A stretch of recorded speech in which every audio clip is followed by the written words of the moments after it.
కృతజ్ఞతాస్తుతులు చెల్లించేవాళ్ళంటే దేవునికి చాలా ఇష్టం. పరిశుద్ధ గ్రంథంలో మనం చూస్తాం, దావీదు భక్తుడిని మనం తీసుకుంటే ఆయన పాటల్లో ఆయన రాసిన పాటల్లో దాదాపు కృతజ్ఞతాస్తుతి అనేటటువంటి మాట ప్రతి దగ్గర మనం గమనిస్తూ ఉంటాం.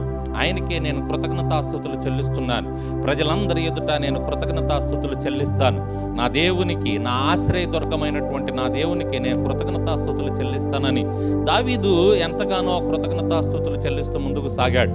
ఆయన ఆ విధంగా కృతజ్ఞతాస్తుతులు చెల్లించే మనస్సున్నవాడు కాబట్టే గొర్రెల దొడ్డిలో నుంచి ఆయన్ని సింహాసనం ఎక్కించాడు దేవుడు.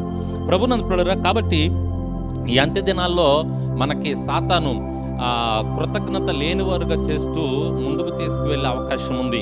కాబట్టి ఈ సమయంలో ఒక దైవజనుడిగా మీకు తెలియజేస్తూ ఉన్నాను, కృతజ్ఞత కలిగి ఉండండి. కృతజ్ఞతాస్తుతులు ఎల్లప్పుడూ పరిశుద్ధ గ్రంథం చెప్తుంది, ప్రతి విషయమునందును దేవునికి కృతజ్ఞతాస్తుతులు చెల్లించండి.